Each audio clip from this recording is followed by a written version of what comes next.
고 신해철 씨의 경우 유명인이기 때문에 여론의 주목을 받아서 경찰 수사가 일사천리로 진행됐습니다. 하지만 일반인에게는 의료소송의 승소는 하늘의 별 따기로 불릴 만큼 어려운 일입니다. 의료소송의 불편한 진실을 설다혜 기자가 취재했습니다. 요양병원에서 아버지를 잃은 배 씨는 병원과 힘든 소송을 벌이고 있습니다. 배 씨는 요양병원 측이 가족 몰래 아버지에 대한 욕창 수술을 시행했고 결국 사망에 이르게 됐다며 주장하고 있습니다. 하지만 복잡한 소송 절차 때문에 병원과의 싸움은 한없이 길어지고 있습니다. 이 싸움 대부분 다 말리더라고요. 주변 식구들이나 형제들이 말리는데 이 싸움을 한다는 게 이 사회적 구조가 진짜 아무튼 말이 안 되는 소리입니다. 벌써 끝내야 된다고 봐요, 저는. 이런 배 씨의 주장에 병원 측은 오히려 병원비를 내지 않으려 생떼를 쓰는 것이라 주장합니다. 치료비를 안 내고 병원을 상대로 협박을 해서 돈을 뜯으려고 찾아왔는데 우리는 그거 생각만 해도 괘씸해요. 이처럼 병원이 강경하게 대응할 경우 일반인들은 의료소송에서 승소하기가 쉽지 않습니다.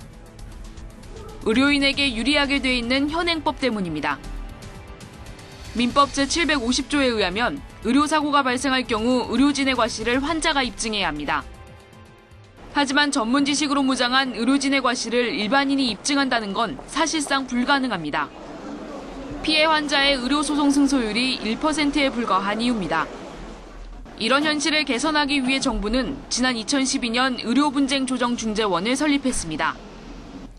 의료와 법률 전문가가 분쟁 사안을 조사하고 환자와 병원 측의 의견을 들어본 후 의료진의 과실이 있다면 손해배상액을 제시해 합의에 이르게 하는 겁니다. 하지만 설립 3년이 지난 지금까지 재구실을 못한다는 지적이 나오고 있습니다. 2012년 중재원이 설립된 이후부터 지난해 9월까지 조정 중재를 신청한 사례는 총 3,335건. 하지만 이 가운데 절반이 넘는 1,380건은 아예 조정 절차를 시작도 못했습니다. 병원이나 의사가 거부하면 중재 자체가 이뤄지지 않기 때문입니다.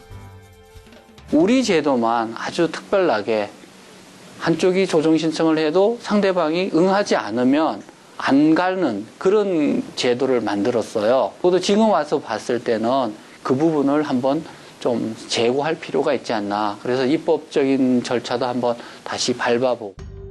의료사고로 인한 억울한 죽음. 그에 대한 사과나 보상도 받지 못하는 것이 국내 의료계의 현실입니다. 낙후된 의료 분쟁과 의료소송 문화에 대한 수술이 시급합니다. YTN 사이언스 설다혜입니다.